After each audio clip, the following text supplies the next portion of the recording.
آقا علیہ السلام نے فرمایا وہ وقت آئے گا، انتہا ہو گئی، فرمایا اس امت میں پھر وہ وقت آئے گا کہ مرد مردوں سے نکاح کریں گے، گے سوسائٹی آ جائے گی، یونی سیکسول سوسائٹی آ جائے گی۔ ابھی گے سوسائٹی، مردوں کا مردوں سے نکاح کرنا، ابھی یہ قانون مغرب میں پاس ہونا شروع ہو گئے ہیں۔ 5 ملکوں میں پارلیمنٹس میں یہ قانون پاس ہو چکے ہیں، اور مرد مردوں کے ساتھ نکاح کر کے رہنے لگ گئے ہیں، ان کے محلے بن گئے ہیں۔ میرے آقا نے جو فرمایا تھا بہت کچھ ثابت ہو چکا، بہت کچھ ہو رہا ہے، اور سب کچھ ثابت ہوگا، مگر دیکھنا یہ ہے کہ کیا تاجدار کائنات یہ سب کچھ ٹھنڈے دل سے فرما رہے تھے؟ یہ ظلم بیان فرما رہے تھے کہ یہ ہلاکتیں ہوں گی، تباہیاں ہوں گی، بربادیاں ہوں گی، ایمان غارت ہوں گے، شرم و حیا برباد ہوں گے، امن تباہ ہوں گے، تب قیامت قریب آئے گی۔ اور فرمایا مردوں کے مردوں سے نکاح ہوں گے تو ویسٹرن ورلڈ میں شروع ہو گئے، اور پھر فرمایا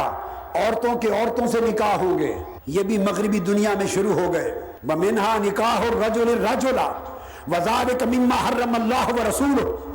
وَمِنْهَا نِكَاحُ الْمَرْأَةِ الْمَرْأَةَ وَذَلِكَ مِمَّا حَرَّمَ اللَّهُ وَرَسُولُهُ۔ یہ حدیث پڑھ رہا ہوں۔ یہ گے سوسائٹی اور یونی سیکسول سوسائٹیز کا قیام ابھی ادھر شروع ہوا ہے، پھر مغربی دنیا میں یہ رواج چھائے گا۔ جب لعنت وہاں غالب ہو جائے گی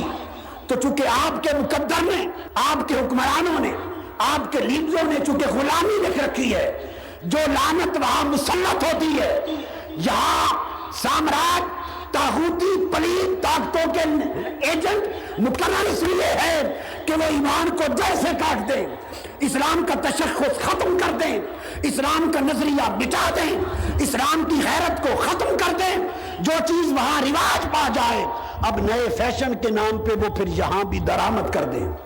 درآمد کیسے ہوگی وہ بھی بتا دوں کہ جب یہ نکاح وہاں ہونے لگ جائیں گے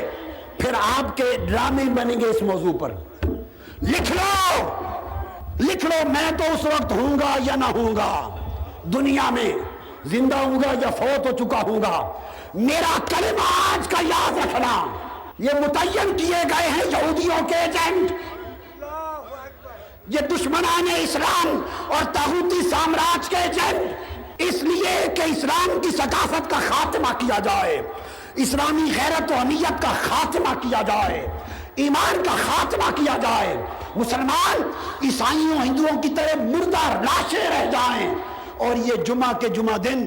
مسجد کھول کر عیسائیوں کی طرح اپنی عبادت کرنے جائیں، مسجد ویران ہو، جو اسلام کی غیرت کی بات کرے اسے بے وقوف سمجھا جائے، جو حرام و حلال کی بات کرے اسے دقیانوسی سمجھا جائے، جو مصطفیٰ کی تعلیم کی بات کرے اسے اگلے وقتوں کے ہے لوگ انہیں کچھ نہ کہو کہا جائے۔ تو اس پر میں کہہ رہا ہوں لکھ لو، ڈرامے بنیں گے، فلمیں بنیں گی دکھانے کے لیے کہ یہ کچھ ہو رہا ہے۔ جب آپ وزارت کو کہیں گے، جو وزارت اس کنجر خانے کے لیے بنائی جاتی ہے، جو کنجر خانے کو رواج دینے کے لیے وزارتیں بنتی ہیں، جب آپ ان سے کہیں گے کیا ہو رہا ہے، وہ کہیں گے یہ گندگی دکھا رہے ہیں تاکہ آپ لعنت بھیجیں اور آپ کو پتہ چلے کہ وہ لوگ کتنے گندے ہیں، کہیں گے یہ، اور دراصل آپ کو اکسایا جا رہا ہوگا ہر روز دکھا کر، تو وہ پھر روز ٹی وی ڈرامے اور فلمیں چلیں گی، رفتہ رفتہ یہ راستہ ہموار ہوگا، پھر دیکھیں گے سوسائٹی میں رد عمل نہیں ہے، پھر رفتہ رفتہ اکا دکا واقعات کروائیں گے، آہستہ آہستہ جب دیکھیں گے غیرت مرتی جا رہی ہے پھر کہیں گے بھئی آزادی ہے، ان کی مرضی کرتے ہیں، کرنے دو، ہمیں کیا۔ اس طرح کر کے آپ کو پورے کفر کی لپیٹ میں دے دیا جائے گا۔